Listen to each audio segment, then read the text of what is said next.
Heather Brewer.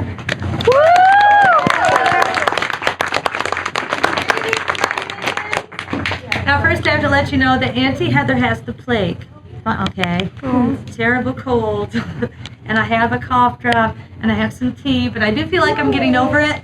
I feel like I'm getting caught up on my rest and everything, so I will try to keep my speech a little limited because otherwise I might end up in a horrible coughing fit, and that would just be bad for all of us. So we probably will move pretty quickly into the signing.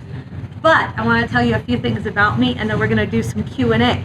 So if you guys have any ideas for questions, I want you to start thinking of them now so that you have something to ask when we get to the Q&A. And when it comes to the questions, remember that they can't be spoiler-revealing questions. So all those people that have read 12th grade Kills already, how many of you are there? Yeah. You can't ask me why, okay? And you know what I'm talking about. Don't ask me why, because I'm not going to tell you anyway. So anyway, I feel like I'm at a point where I know you guys pretty well. And I feel like you know me too. But a few things you might not know about me. I come from a very small town in Michigan. Population 814 people. Ooh, I told you it was small.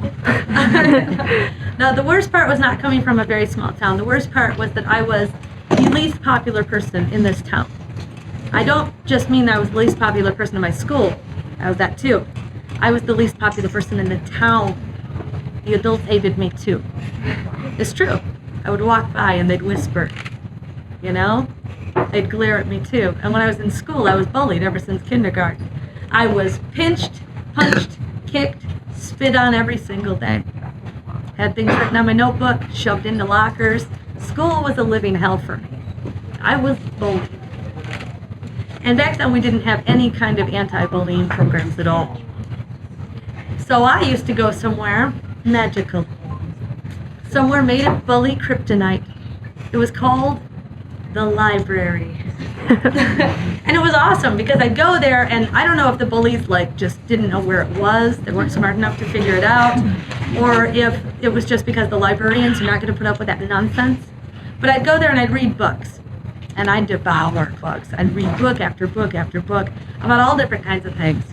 And when I was 12 years old, the librarian handed me a book called Carrie by Stephen King. Okay, if you like the dark stuff and you haven't read Carrie, read it.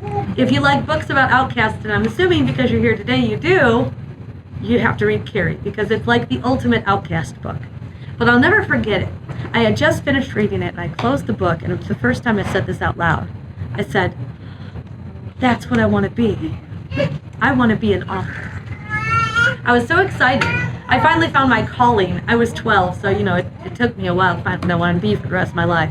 I ran home to my mom and my dad, and I said, "I know what I want to be. I know what I want to do. I want to be an author." And they said, "Well, you can't.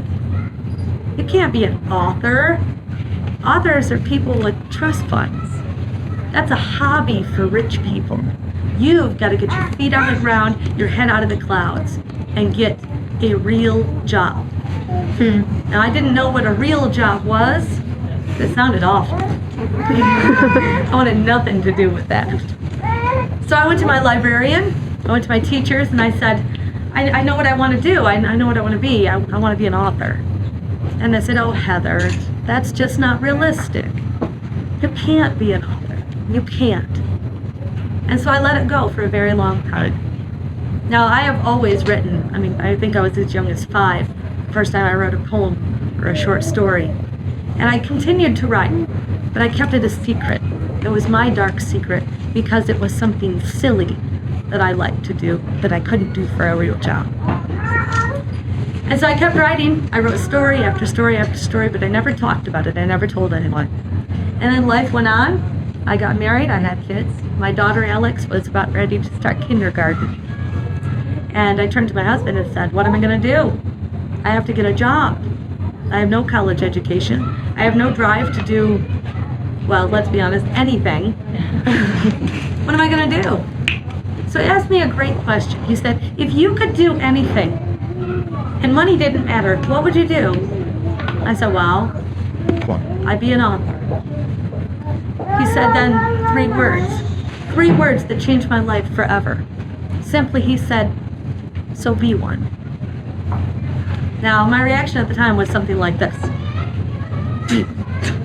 So be one, you silly man. You have no idea what you're talking about. You can't just be an author. Authors are people with trust funds, right? So then I realized what I was doing. I was telling myself no, the way that everyone in my life had been telling me no. It took one person to believe in me. It took one person to tell me it's okay to try.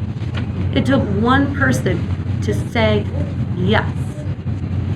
And today I want to be that one person for you. Whatever it is you want to do, whatever it is you want to be. You want to be a football star, you want to be an artist, you want to be a writer, you want to be a doctor, whatever it is, do it. Be it. Because you can. A lot of people like throwing around pretty things like, you can do anything you put your mind to. But the really messed up thing is they're right. You can. It takes a lot of hard work. It takes blood, sweat, and tears to follow your dreams. But you can do it, and you can make it. I know. I came from a dirt poor family on welfare in a nowhere town where everybody picked on me and told me no. And I stand before you a New York Times bestseller because I wouldn't take no for an answer. So don't you either. Now, on to the question portion so Auntie doesn't ruin her voice. I have 2 rules for questions. There's the first one, which I think is pretty obvious. Rule number 1, no spoilers.